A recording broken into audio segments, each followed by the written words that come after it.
इसलिए तौफीक और फैसल के पास नहीं जाते, क्योंकि अगर उनके पास जाएंगे तो दूसरों का वोट नहीं मिलेगा। खुला कहते हैं अगर हम जाएंगे तो दूसरों का वोट नहीं मिलेगा, तो फिर तुम हमसे क्यों वोट मांगते हो? हम क्या तुम्हारे गुलाम हैं? हम क्या, हमारे मुकद्दर में लिखा है कि एक को डाले बाप को डाले, बेटे को भी मुख्यमंत्री बनाया, एक एक परिवार से तीन तीन को प्रधानमंत्री बनाया, कितनों को यहां पर विधानसभा भी जाया, सांसद बनाया, मगर इंसाफ कहां हुआ बताओ? कितनों ने कलीम सिद्दीकी का नाम लिया? कौन सी पार्टी ने नाम लिया बताओ? क्या सपा ने लिया? क्या बीएसपी ने लिया? क्या कांग्रेस ने लिया? क्यों नहीं लेते? पूछो अपने आप से। इसलिए नहीं लेते कि कलीम का नाम लेंगे तो शाम नाराज हो जाएगा।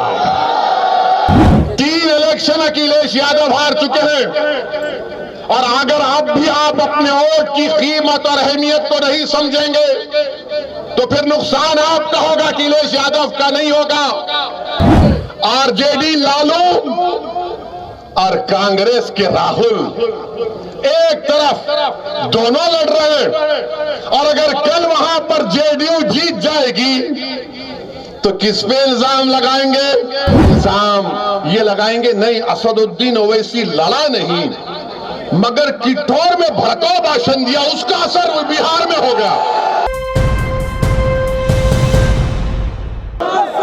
2014 में किसकी सरकार थी उत्तर प्रदेश में?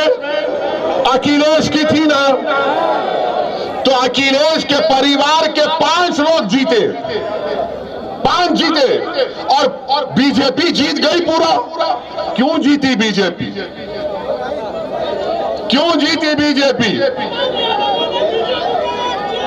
सही कहा तुमने, सही कहा तुमने। उन्होंने कहा, मैं नहीं कह रहा हूं, जनता कह रही है, वरना ये 80% 20% के दल्ले बोलेंगे, और वैसी बोला।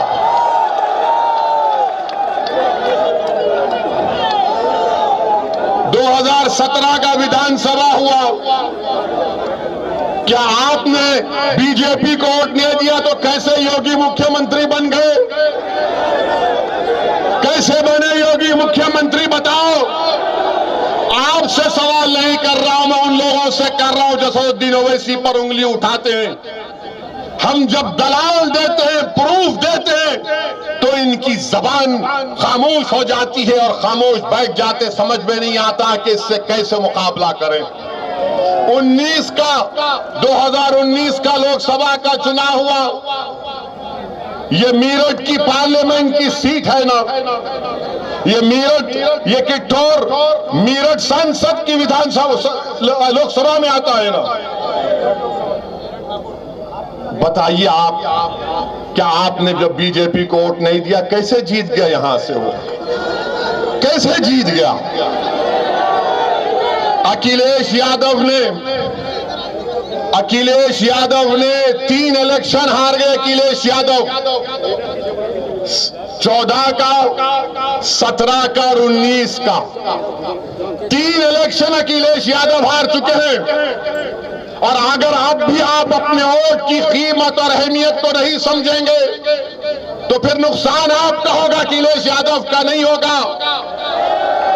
अखिलेश यादव आराम से बैठे, अखिलेश यादव के घर पर आकर कोई नारा नहीं लगाता कि अखिलेश कब्रिस्तान या पाकिस्तान के नारे सुनना हमारे मुकद्दर में लिखा हुआ है। अखिलेश यादव के घर पर आकर कोई पत्थर नहीं फेंकता, मेरे घर पर आकर पत्थर फेंकता है। अखिलेश यादव जेल को नहीं जाएंगे, जेल को जाना हमारा मुकद्दर बना दिया गया। अखिलेश यादव का एनकाउंटर नहीं होगा, एनकाउंटर मेरा है, हर गोली पर मेरा नाम लिखा है।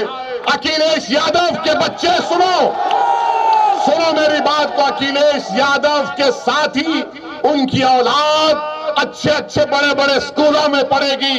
मेरे बच्चों को स्कूल में पढ़ाने के लिए स्कूल नहीं है, स्कूल है तो फीस देने का इंतजाम नहीं है। अखिलेश यादव के यादव बरादरी के लिए उनका नौजवान ग्रेजुएट हो जाता है, मुसलमान ग्रेजुएट नहीं हो सकता। बताओ फिर कौन आवाज उठाएगा? आपको लड़ना है, मैं नहीं। मेरी जिंदगी का कोई भरोसा नहीं है। मैं आपको एक पैगाम देने आया हूं मेरे अजीज दोस्तों और बुजुर्गों, आप सिर्फ एतमाद हासिल करो, डर से आगे निकलो। आप सोचते हैं कि अगर वोट नहीं डालेंगे तो क्या होगा? आपने 3 मरतबा वोट दिया ना, 14 में, 17 में, 19 में, तो क्या हुआ?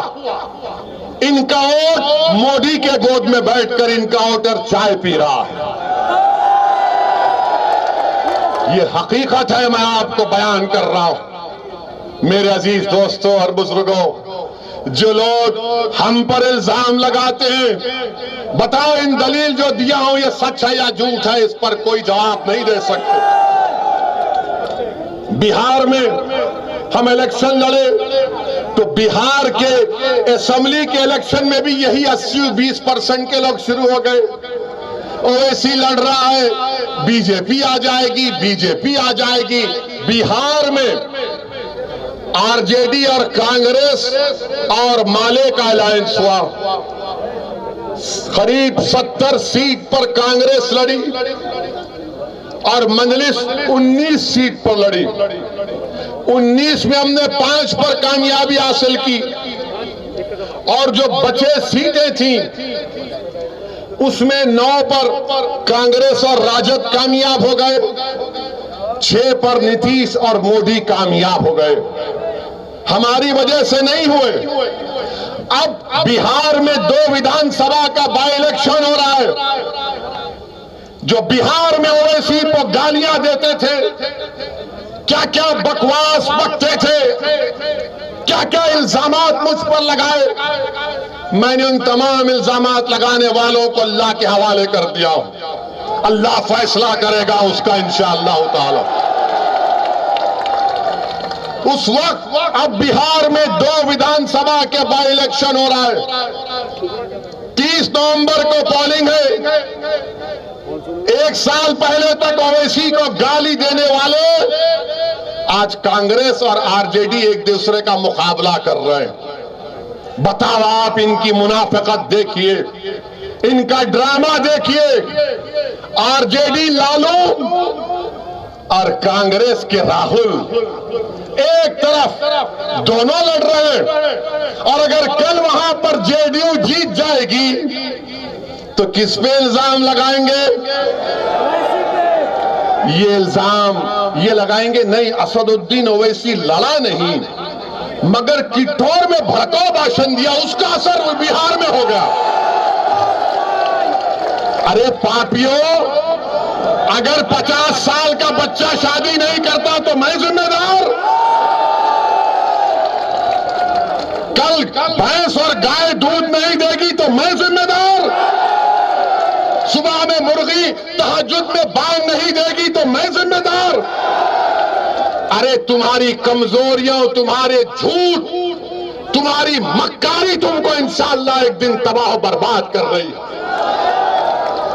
अब आप बताइए, बिहार में कांग्रेस और लालू एक दूसरे से मुकाबला कर रहे हैं और यहां पर आकर कह रहे हैं ओवैसी वोट काटने आया है। मगर जब हम ये बयान करते हैं तो आज कुछ नहीं कह सकते हैं। मेरे अजीज दोस्तों और बुजुर्गों, मैं आज के जलसे से आसिफ, मोहसिन, अलीम, शाहिद और आसिफ को ना सिर्फ खिराज अकीदत पेश करता हूं बल्कि अल्लाह से दुआ करता हूं कि अल्लाह सुब्हानहू तआला अपने फजल और करम से आसिफ, मोहसिन, अलीम, शाहिद और आसिफ को अल्लाह इनकी मग़फ़िरत करे, अल्लाह इनकी खबरों को नूर से भर दे, अल्लाह इनके माँ बाप को सब्र जमील अता करे और अल्लाह मुसलमानों में इनका नेक नेमुल बदल पैदा करे। अब आप जानते कौन था आसिफ? आप जानते कौन था मोहसिन? आप जानते अलीम कौन था? आप जानते शाहिद कौन था? कौन थे लोग? ये हाल है हम मुसलमानों का कि टॉर के नौजवानों, मैं तुमसे शिकायत करने आया हूं कि जिन बच्चों को पुलिस ने गोलियों का निशाना बना दिया CAA में मीरठ में, तुम उनका नाम भूल गए? नहीं, थाली मारने के लिए नहीं, याद दिला रहा हूं, ये मरने वाले किसी के बेटे थे, किसी का भाई था, किसी का शौहर था, किसी की जिम्मेदारी थी जो आज वो लोग महरूम हो चुके हैं। हम भूल चुके हैं। ये हाल हम मुसलमानों का है, जिनको सीनों पर गोलियां मार दी गई, इसलिए मारा गया क्योंकि मुसलमान थे, और आप उनको भूल रहे हैं। याद रखो इन लोगों को, याद रखो इन लोगों को, ये मरे नहीं, ये जिंदा हैं, ये शहीद है। अल्लाह की राह में उन्होंने अपनी जानों को कुर्बान किया है। अल्लाह ने कुरान में फरमाया कि इनको गिज़ा दी जाती है। आसिफ को गोली मारने वालों, मोहसिन को गोली मारने वालों, अलीम और शाहिद को मारने वालों, सुनो, ये जिंदा है। तुम्हारी गोलियों ने इनको खत्म किया होगा, मगर इनके जिस्मों को खत्म किया होगा, मरो जिंदा है। ये शहीद है और अल्लाह के पास इंसाफ होगा इंशाअल्लाह ताला। जिन जालिमों ने, जिन जालिम हुकूमत ने हमारे बच्चों को हमसे छीना है, जिन पुलिस के लोगों ने अपने नापाक उंगलियों से गोलियां चलाई है, तैयार हो जाओ, अल्लाह इंसाफ करेगा इंशाअल्लाह ताला। हम कुछ नहीं करेंगे, हम जमहूरियत में लड़ेंगे। हमारे पास हथियार नहीं है पुलिस वालों, हमारे पास ये हमारे हाथ, हमारे हथियार है, ये हमारे हाथ हथियार है, जो अल्लाह के सामने रो रो कर भीख मांगेंगे। अल्लाह, तेरे उम्मत मोहम्मदी के इस बच्चे को मारा गया, तू इंसाफ कर, हम बेबस है। मेरे अजीज दोस्तों और बुजुर्गों, आसिफ, मोहसिन, अलीम और शाहिद की कुर्बानी को याद रखो, याद रखो, भूलो मत इन लोगों को। और वहीं पर मेरे अजीज दोस्तों, बुजुर्गों, अब आप देख रहे हैं कि अगर किसी की मौत होती है पुलिस के एट्रॉसिटी की वजह से, हर पार्टी का लीडर पहुंच जाता है। अखिलेश पहुंचते हैं, कांग्रेस की मोहतरमा पहुंच जाती है, पहुंच जाती है। हम इनसे पूछना चाह रहे कि बबूतरा गांव प्रतापगढ़ का तौफीक, जिसको पुलिस ने फेक एनकाउंटर में मार दिया, क्यों नहीं जाएंगे उनके पास? नहीं जाएंगे। उन्नाव का फैसल, तरकारी बेचने वाला, पुलिस कस्टडी में मर गया, कोई नहीं जाएगा। गोरखपुर में गुप्ता साहब को मारा गया, मर गया, हमने उसको कंडेम करते, तो अखिलेश कानपुर जाकर उनके परिवार को 21 लाख का चेक देते। 21 लाख का। क्या फैसल को नहीं देना चाहिए था? क्या तौफीक को नहीं मिलना चाहिए था? मेरे अजीज दोस्तों और बुजुर्गों, ये इसलिए नहीं करते, इसलिए तौफीक और फैसल के पास नहीं जाते क्योंकि अगर उनके पास जाएंगे तो दूसरों का वोट नहीं मिलेगा। खुला कहते हैं, अगर हम जाएंगे तो दूसरों का वोट नहीं मिलेगा। तो फिर तुम हमसे क्यों वोट मांगते हो? हम क्या तुम्हारे गुलाम हैं? हम क्या, हमारे मुकद्दर में लिखा है कि एक को डाले, बाप को डाले, बेटे को भी मुख्यमंत्री बनाया, एक एक परिवार से 3-3 को प्रधानमंत्री बनाया, कितनों को यहां पर विधानसभा भी जाया, सांसद बनाया, मगर इंसाफ कहां हुआ बताओ? यही मंजलिस की लड़ाई है इंसाफ की। मेरे अजीज दोस्तों और बुजुर्गों, फिर मौलाना कलीम सिद्दीकी को जानते हैं? जानते मौलाना कलीम सिद्दीकी को? कितने लोग जानते? हाथ उठाओ। वही हाथ ऐसा ही रोको।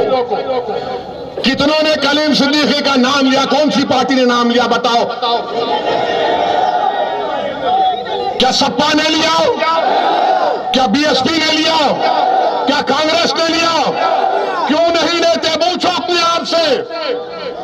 इसलिए नहीं लेते कि कलीम का नाम लेंगे